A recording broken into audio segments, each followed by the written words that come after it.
Kepemimpinan adalah kemampuan menginspirasi dan menggerakkan orang menuju tujuan.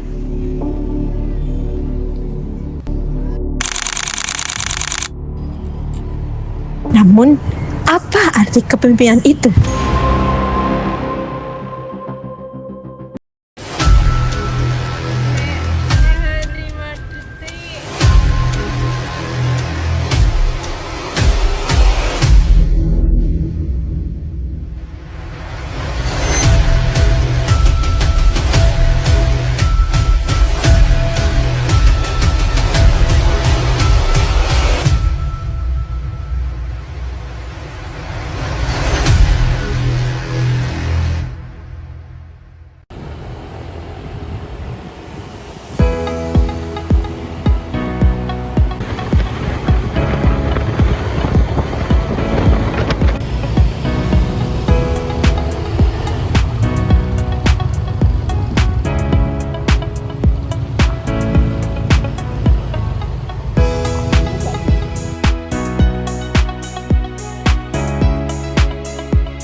Selamat siang Ibu Arifah sama Ibu Laras. Sebelumnya kami mengucapkan terima kasih yang sebesar-besarnya atas kesediaan waktu Ibu untuk menerima kami dari mahasiswa pendidikan kimia Universitas Negeri Yogyakarta untuk bertamu ke sini melaksanakan tugas observasi dari tugas mata kuliah manajemen pendidikan. Kami secara khusus mendapatkan tema mengenai pola kepemimpinan. Jadi kita perlu membutuhkan narasumber dan kami memilih pondok pesantren ini. Ini melihat bahwa mengelola lembaga pendidikan yang berbasis pesantren dengan tersendiri, sehingga kami sangat antusias untuk bisa belajar langsung dari pengalaman itu.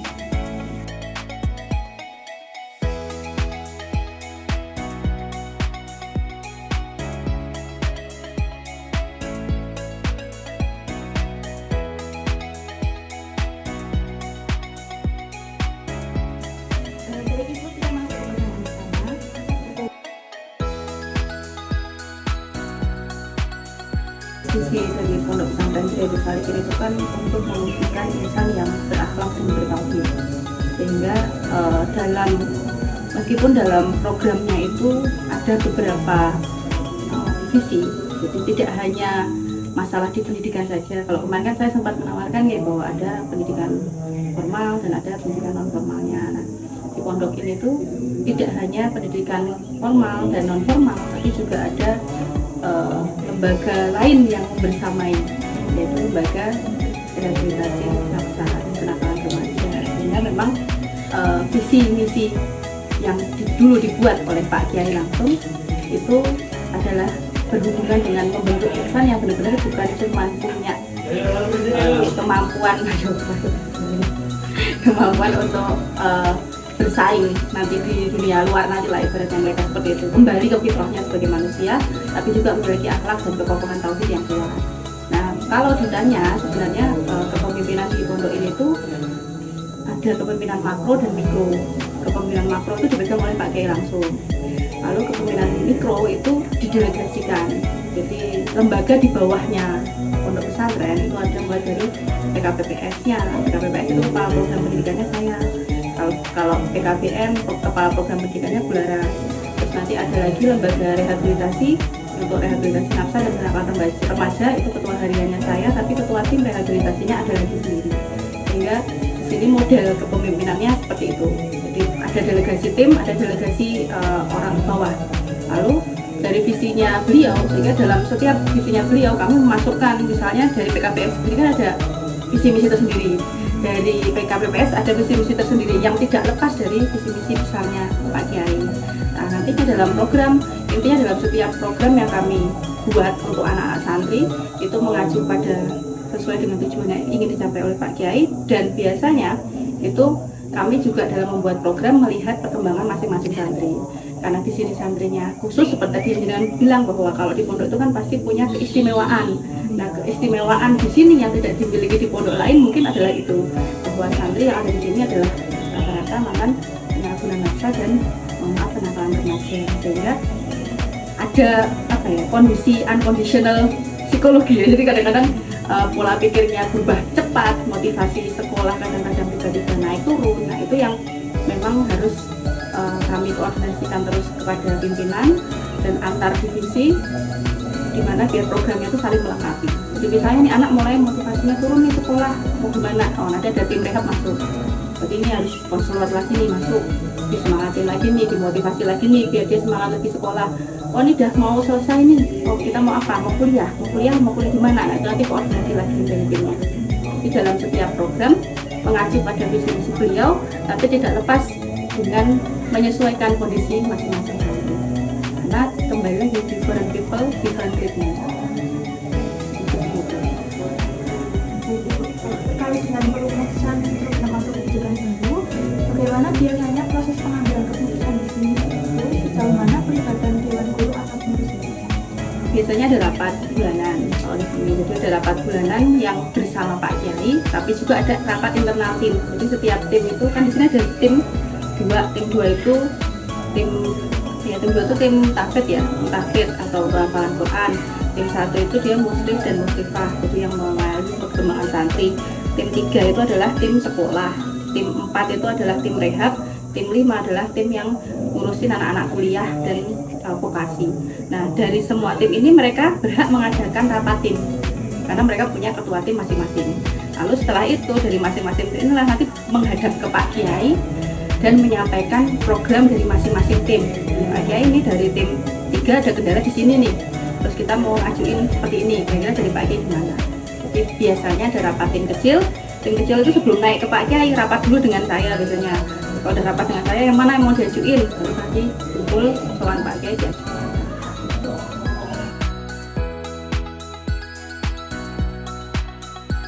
Masalah rekrutmen juga ya. Jadi di rekrutmen awal itu biasanya memang kami akan menanyakan kayak keahliannya apa, terus dia punya passion di bidang apa. Kayak tadi yang Bu Aul ini kan dia orangnya agak ini ya, seneng ya, dia agak apa-apa tuh konten banget gitu kan, dikit-dikit agak narsis ya.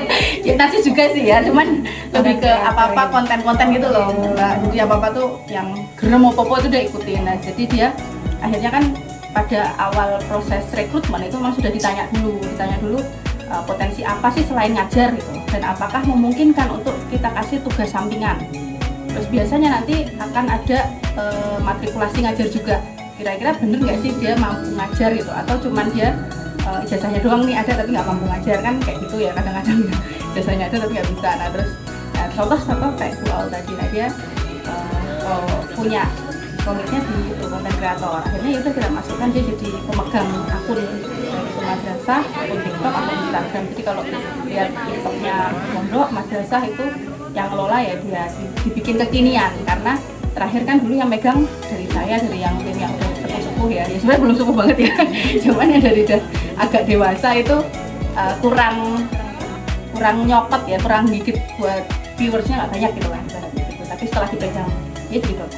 Terus ada juga beberapa yang dia memang sukanya itu bikin surat atau kayak Bularas, terus Bu Aina itu ada yang dia memang ketelitian dalam membuat surat ini. Nah itu biasanya dia akan tugaskan di situ. Dalam IT, ini kan IT juga, Aina juga IT, jadi dia akan ditugaskan di tempat yang sesuai dengan passionnya dia. Ada yang dia senengannya itu seni ya, dia MC seumur hidup ya, jadi kayak masnya ya nanti ya.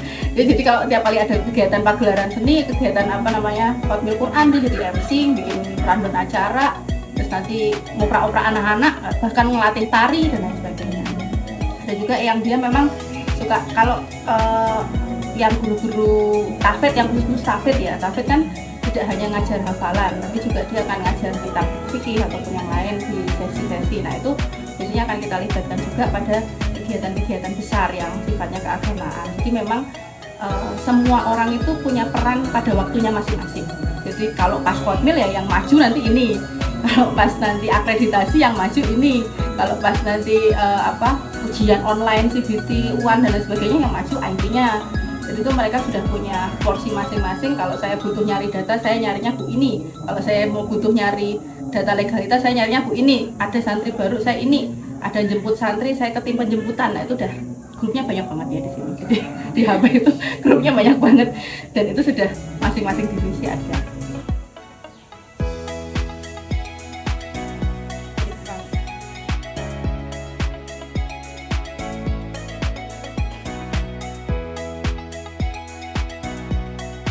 Semangatnya sudah jalan kemarin jam turun. Nah, guru-guru itu kalau semangatnya lagi turun biasanya ngapain? Kenapa bu? Nih ditanya gurunya. Kalau lagi banyak kerjaan sebenarnya. Enggak juga kan?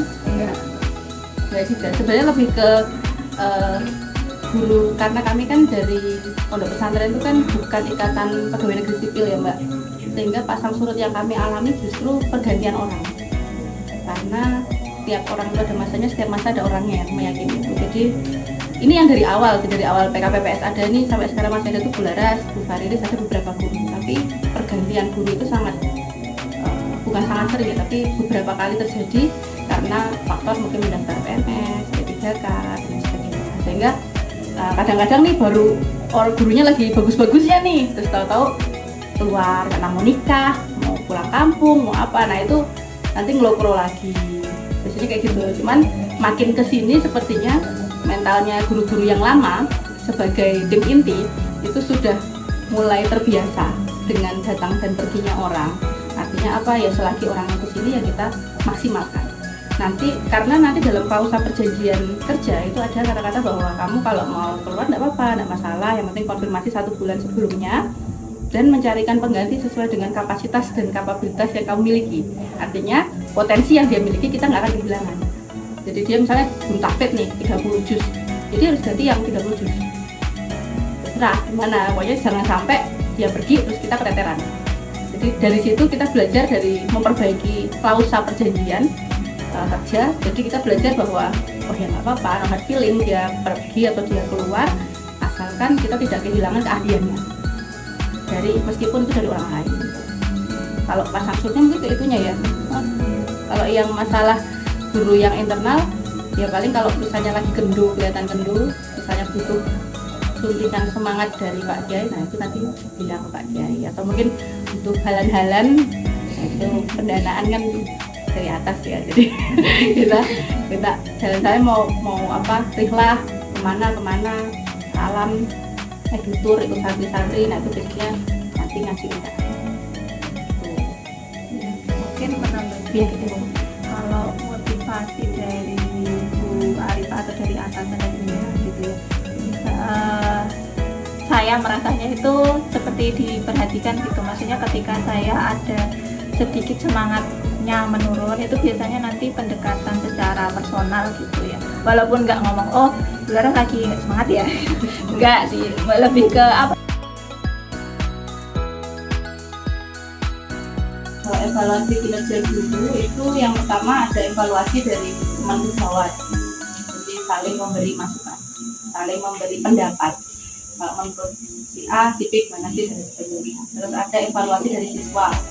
Evaluasi dari siswa itu nanti pakainya Google Form ya Bu, pakai biasanya mirip-mirip yang di web juga itulah. Diminta ngisi, terus nanti itu menjadi masukan untuk gurunya. Terus ada lagi evaluasi yang dari kepala program dari saya, biasanya saya ikut pelajaran, ikut ke kegiatan pelajaran dalam mungkin setengah jalan atau 1 jam pelajaran, itu ikut di situ melihat langsung.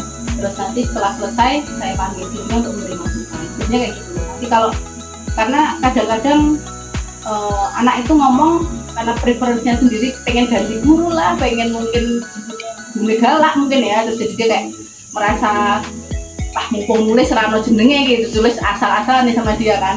Akhirnya kan kita konfirm ke gurunya, terus kita ikut pelajaran juga, dikomen juga sama temennya. Jadi semua informasi untuk mendidik membina guru ini yang tetap sesuai standar itu evidence based, ada dasarnya.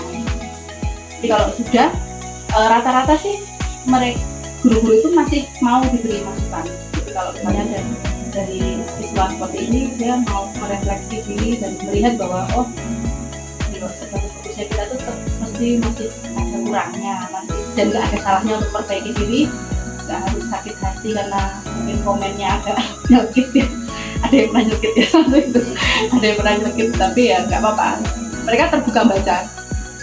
Di awal evaluasi dilakukan itu di tahun 2000, bukan awal-awal berdiri kok itu. Setelah 3 tahun atau 4 tahun itu, dan itu agak shock ya mereka dengan hasil penilaian. Karena kan anak-anak rata-rata kan memang mending nggak mau sekolah gitu kan. Jadi mereka gitu, kalau memberikan komentar itu sangat straight to point ya. Kalau sekarang alhamdulillah sopan. Sebagai pertanyaan penutup dari topik ini, melihat perkembangan dunia pendidikan saat ini, misalnya digitalisasi atau perubahan kurikulum dari kementerian, bagaimana Ibu membawa sekolah ini untuk beradaptasi? Adakah rencana atau kerjasama ke depan yang sedang Ibu jajaki? Kalau perubahan kurikulum terakhir itu kan kita kan nanti jalan masukinnya gimana ya? Perizinan kita itu kan PKPPS atau Pendidikan Kesetaraan di Pondok Pesantren Falakiyah, yang itu di bawah naungan Kemenak. Artinya secara kurikulum itu kita yang SMP itu jumlah mapel 14 ya, yang SMA 17 mapel. Dan kami diminta untuk mengikuti kumer.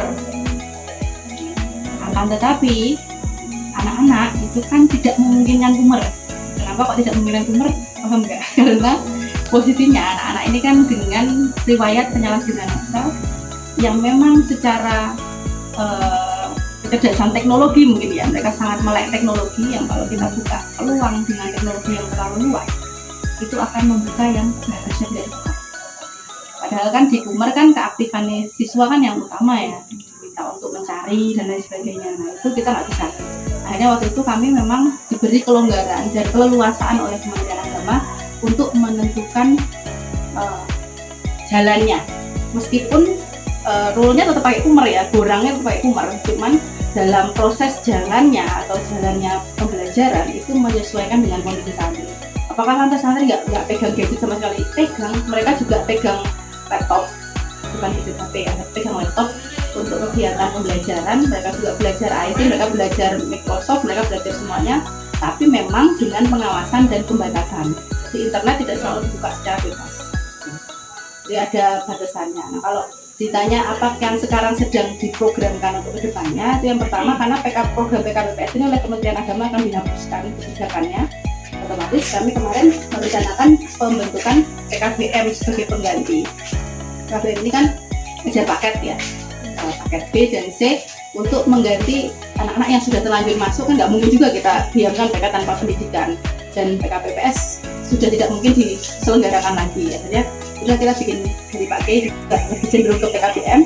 Waktu itu mau dialihkan ke yang kita kuning, kajian kita kuning, tapi kalau dilihat dari kemampuan anak-anak yang notabene untuk membuat mereka mau belajar aja itu udah susah gitu, apalagi kalau tak dijejeli dengan pembelajaran agama yang berat. Kita kuning atau nahu sorok tuh pakai ngajarin udah sampai ya Allah Pak, berat ngajarin nahu sorok anak-anak itu, karena memang secara mereka tuh udah jengkah banget, udah capek tuh untuk ikut itu udah susah. Akhirnya ya udah yang paling ringan adalah PKBM. Akhirnya kita pengalihan ke program PKBM. Dan sekarang ini sedang kami persiapkan, itu yang pertama adalah akreditasi PKBM, karena akreditasi PPS alhamdulillah sudah keluar, itu sudah A di tahun 2 tahun lalu ya, 2023 itu akreditasi PKPPS sudah keluar A.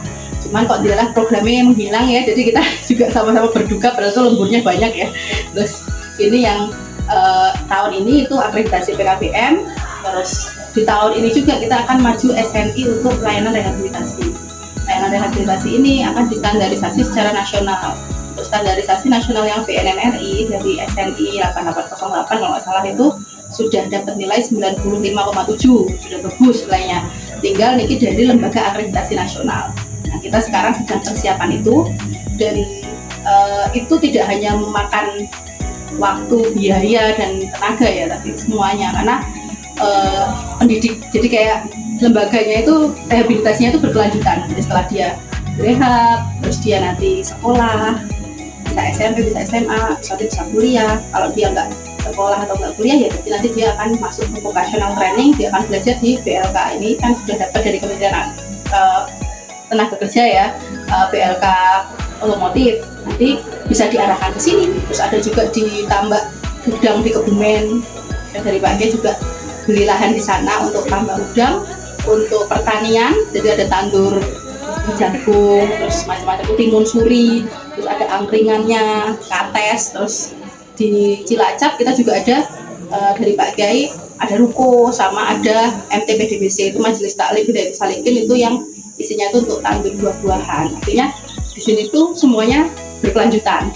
Setelah dia rehab, kajian kita hafalan Quran yang kita adakan potmilnya setiap tahun sekali, dan sudah menetaskan satu orang yang hafal dari juz 1 sampai 30 sekali duduk dites ya Bu, dari pagi sampai malam. Itu 2 hari ya? Iya, 2 hari kayaknya tesnya. Jadi dari 1 sampai 15 itu selesai dari subuh sampai jam 11-an kalau nggak salah. Terus dimulai lagi di hari berikutnya ujiannya tanpa Quran. Dan dia sekarang kelas 12. Dia mulai hafalan baru di sini. Dari masuk umur 14 tahun, masih ingat dia masuk umur 14 tahun dengan kondisi yang bisa dikatakan tidak mungkin, itu melawan ketidakmungkinan. Benar-benar ya Allah bisa hafal. Dan itu beberapa kali ada tamu gitu dites, sampai sekarang bisa. Nah dia lulus potmil yang 30 juz itu baru tahun ini, tahun kemarin ya, 2025. Tahun 2025. Nah sekarang yang lain ini masih proses genjot nih, ngajar terus hafalan. Sehingga hafalan ini ya jadi program pendamping, tapi juga semi utama, karena Quran kan bagaimana juga penyembuh. Harapannya kita anak-anak semuanya itu udah kembali ke fitrahnya. Terus orang tuh bisa lihat kalau mereka itu punya niat, punya value yang sama, nggak kalah gitu. Bahkan sama saya aja saya kalah gitu, karena mereka hafalannya lebih banyak, makrosnya lebih bagus dari saya. Jadi saya kalau melihat anak-anak tuh senangnya karena dia kamu tuh lebih bagus dari saya di hal itu, jadi kamu pasti punya masa depan yang bisa lah diperbaiki. Cuman memang perjalanan mereka berbeda-beda, karena ya tadi starting pointnya kan beda. Kalau starting pointnya beda kan kita nggak bisa samakan treatmentnya juga.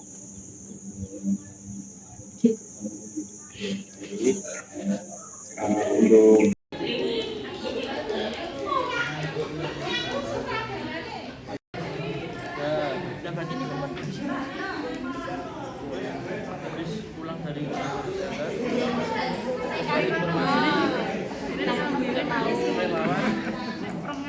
baru media lokal.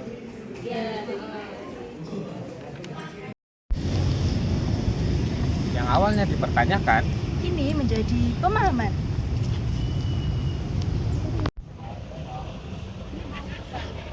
Dari mencari jadi memahami. Dari walaupun hari berakhir, kepemimpinan tetap berjalan dan setiap perubahan yang telah dimulai.